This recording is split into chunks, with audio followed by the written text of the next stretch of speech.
Kisah akan berfokus pada seorang narapidana yang sudah dinyatakan bebas tepat hari ini, di mana pria yang dipanggil dengan nama driver ini pun nampak terburu-buru seperti sudah tidak sabar untuk segera melakukan sesuatu.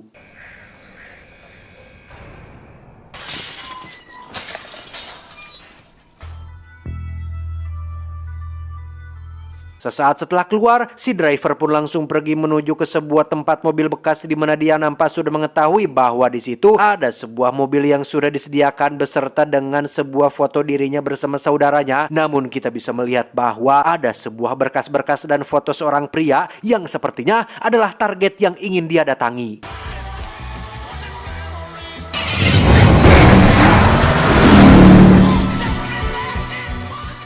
Benar saja, si driver pun langsung mendatangi pria itu di sebuah kantor dan membunuhnya tanpa rasa ragu sedikit pun. Bahkan dia sama sekali tidak peduli dengan kamera CCTV yang sedang merekam aksinya tersebut.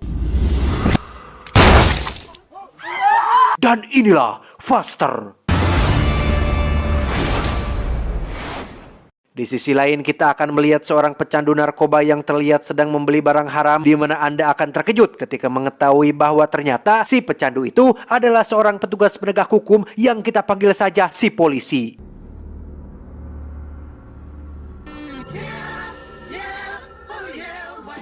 Dengan gaya selengean dan udut di sembarang tempat, si polisi pun mendatangi TKP kasus pembunuhan yang dilakukan si driver tadi, di mana si polisi wanita nampak terkejut ketika mengetahui bahwa dirinya harus bekerja sama dengan si polisi yang reputasinya dikenal sangat buruk sekali.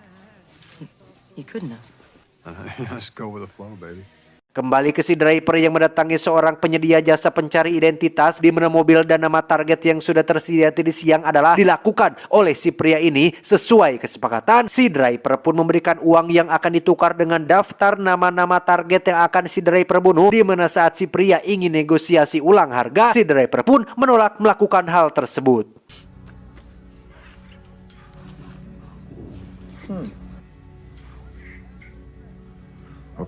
Si pria pun memanggil pengawalnya memiliki badan besar, namun saat melihat tato khas Samoa yang ada di tangan si driver, si pengawal itu langsung lari terbirit-birit sehingga si pria tak punya pilihan lain selain menyerahkan daftar nama-namanya. Sementara itu, si polisi dan si polwan pun terlihat sedang menganalisa rekaman video saat insiden di kantor tadi siang terjadi, di mana si polwan yakin bahwa pembunuhan ini berlatarkan balas dendam karena dari ekspresi si korban terlihat dia sudah mengenal si driver dan nampak sudah tahu bahwa dia akan membunuhnya. Entah sebenci apa driver kepada para target yang nampak seperti bukan orang-orang jahat, karena jika dilihat dari foto dan pekerjaannya, mereka seperti orang baik yang memiliki pekerjaan baik dan kehidupan yang baik. Tapi entahlah, kalau kata Samsul mah, jangan melihat sampul dari bukunya. Itu. Di sisi lain, di luar konflik yang sedang terjadi, kita akan melihat seorang pria yang memiliki hobi sebagai pembunuh bayaran, di mana dia biasa melakukan pembunuhan hanya untuk uang $1 saja, karena pada dasarnya dia mencari tantangan untuk mengalahkan rekor seseorang dan mencapai titik tertinggi pada pencapaian dalam hidupnya. Tak lama dia pun mendapat telepon dari The Continental atau perusahaan yang menaungi para pembunuh bayaran bahwasannya ada seorang klien yang ingin menyewa jasanya untuk membunuh seorang target, yaitu si driver.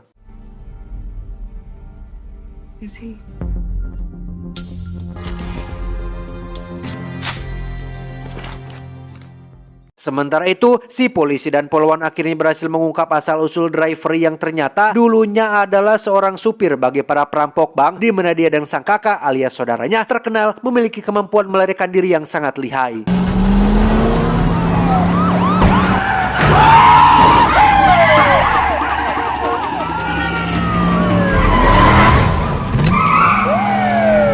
Dan sesuatu yang tak terduga terjadi saat mereka disergap oleh kelompok lain, sehingga si kakak harus tewas digorok dan si driver sendiri ditembak dari belakang tepat di tempurung kepalanya oleh salah satu dari kelompok tersebut.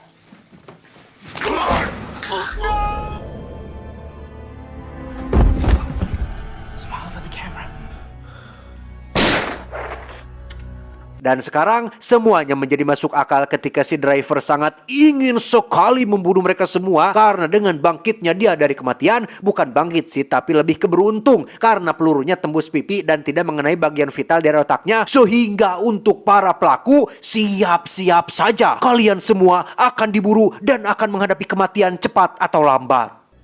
This guy refused to die. Kembali ke si driver yang berhasil menemukan alamat pelaku kedua, yaitu seorang kakek yang ikut terlibat dalam penyergapan di masa lalu, di mana si driver langsung mendobrak masuk rumahnya dan menembak kepalanya tanpa ada basa-basi sedikit pun.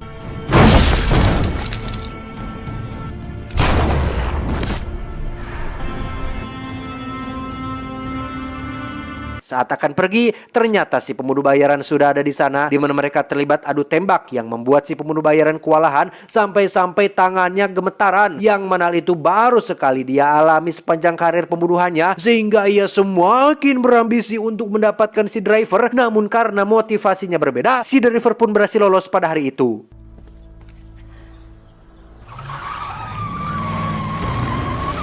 Punked me. No fear, no hesitation.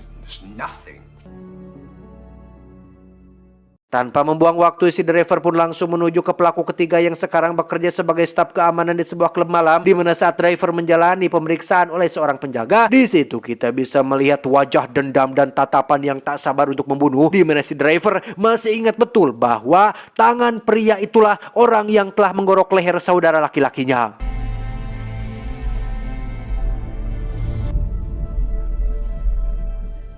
Dengan sebuah tusukan menghancur es, si driver pun mendatanginya di toilet, kemudian menguncinya dari dalam, di mana si driver bisa dengan mudah menikamnya beberapa kali sampai si pelaku ketiga ngegoprak tak berdaya.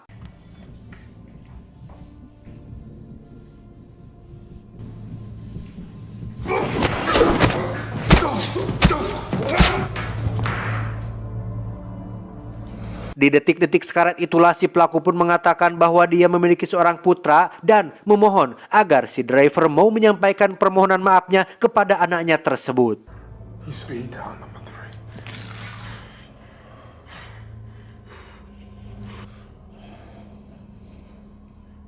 Di sisi lain, si pembunuh bayaran terlihat sangat bahagia karena baru saja menikah, di mana dia mengatakan kepada istrinya bahwa dia akan pensiun dari pekerjaan membunuhnya. Tapi karena wajah dan kemampuan si driver terus membayanginya dan menghantui pikirannya, si pembunuh bayaran pun kembali panas dan nekat melakukan pembunuhan sekali lagi hanya untuk bisa menyaingi dan membunuh si driver tersebut. I thought you said you were done.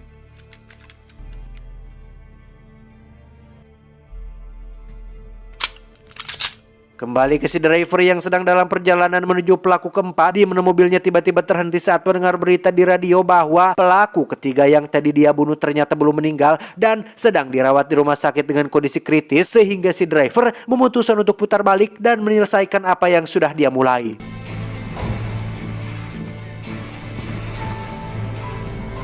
Tanpa basa-basi dan mencela-mencela, si driver pun langsung sosolodong masuk ke dalam rumah sakit dan menembak si pelaku ketiga tepat saat para dokter dan perawat sedang mengobati lukanya.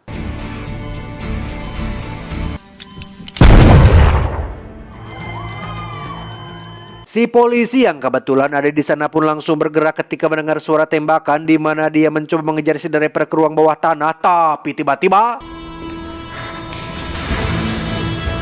ya, si driver pun sudah berada tepat di depan bebenguknya, di mana si polisi yang sudah pasrah pun langsung ngerumpuyuk dan ikhlas jika dirinya harus tewas di tangan si driver ini. Dan apa yang terjadi? Si driver pun pergi begitu saja saat melihat ada lencana polisi di pinggangnya, sehingga bisa diambil kesimpulan bahwa sebrutal-brutalnya si driver, dia tetap seorang orang yang baik atau pribadi normal yang masih memiliki aturan dan etika dalam membalas dendam. Jangan seperti the high table yang tidak pandang bulu, semua diembat, mau miskin atau kaya. Tapi yang lebih sering sih orang-orang miskin, semua diembat tanpa terkecuali dan tanpa rasa kasihan sedikit pun. Sudah mah haknya diambil, sekarang cari duitnya dipersulit lagi.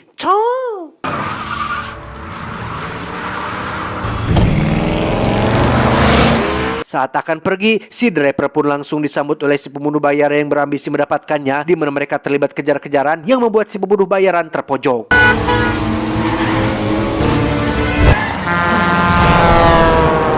Saat ada kesempatan, si driver pun tak menembak orangnya, tetapi ban mobilnya, di mana si pembunuh bayaran justru membalasnya dengan sebuah tembakan mematikan yang berhasil menyerempet leher dari si driver.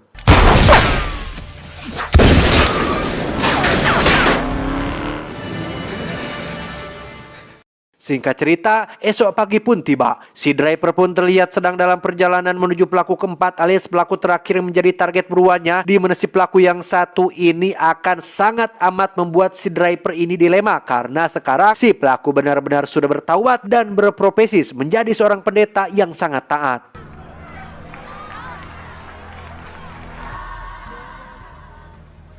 Selesai khotbah, si driver pun menemui si pelaku di belakang panggung, di mana saat anak dan istrinya masuk, ia pun meminta mereka untuk pulang duluan karena dirinya masih ada urusan dengan si driver. You go on home now. Let's take a walk. Setelah berjalan keluar agak jauh dari tempat khotbah, si pelaku atau yang sekarang menjadi bapak pendeta pun ikhlas jika memang si driver mau membunuhnya, dan jika memang itu yang terbaik dan membuat si driver menjadi merasa lebih baik, beliau pun pasrah dan menyerahkan semuanya kepada Tuhan. It was there that I gave my life to God. Vengeance and hate.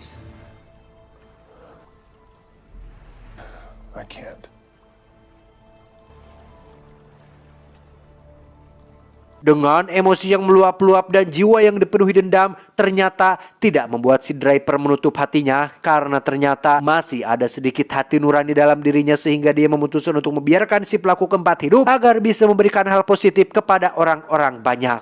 I know you see his heart. Ooh, down. Ketika misinya telah selesai dan dendam saudaranya sudah terbalaskan, si driver pun duduk di bangku jemaat. Namun tiba-tiba muncullah si pembunuh bayaran yang langsung menodongkan pistol kepadanya dan meminta sedikit hormat sebagai sesama pembunuh. Sporting chance. See, I'm starting to think you don't take me very seriously, my friend. A little professional courtesy from up here. Screw you. Karena si driver tidak memiliki dendam terhadapnya, ia pun terlihat diam, duduk, tenang, tanpa melakukan perlawanan apapun, sehingga hal itu semakin membuat si pembunuh bayaran kesal karena merasa tidak dihargai sebagai seorang pembunuh profesional yang sudah melanglang buana kemana-mana. Saat si pembunuh bayaran akan menembaknya, muncullah si polisi yang datang ke lokasi dan meminta si pembunuh bayaran untuk menurunkan senjatanya, di mana akhirnya terkuaklah fakta yang akan sangat-sangat mengejutkan bahwasannya si polisi lah orang yang telah menyewa si pembunuh bayaran untuk membunuh si driver, dan tiba-tiba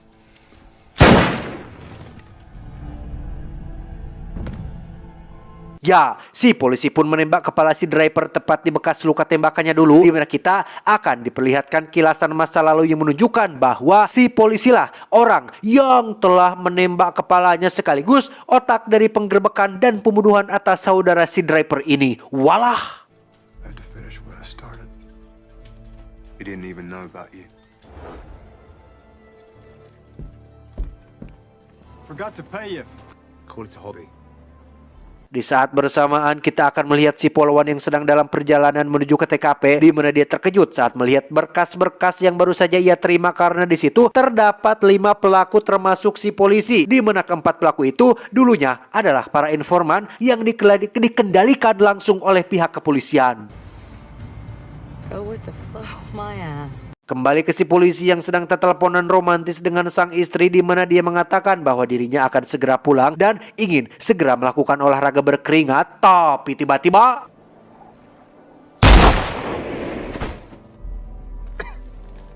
ya, si driver ternyata masih hidup berkat plat besi yang digunakan untuk menyambungkan tengkorak kepalanya yang pecah akibat tembakan si polisi di masa lalu. Sehingga maaf saja nih jika si polisi tidak jadi olahraga dengan istrinya karena si driver harus membunuhnya saat itu juga.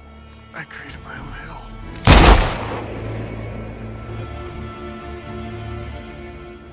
Setelah kejahatan si polisi berhasil terungkap oleh si polwan dan pasukannya yang datang untuk menangkapnya walau terlambat, si pembunuh bayaran sendiri memutuskan untuk berhenti dari pekerjaannya dan hidup bahagia bersama istri tercintanya. Where are you? I'm coming home. Untuk si driver sendiri, ia pun memutuskan mengendarai mobil klasiknya, di mana dia bermaksud untuk pergi ke Rio de Janeiro untuk bertemu dengan Dominic Toretto. You're a long way from home. I'll see you soon, Toretto. tamat ending yang sedikit memuaskan. Cuau, cuau, cuau.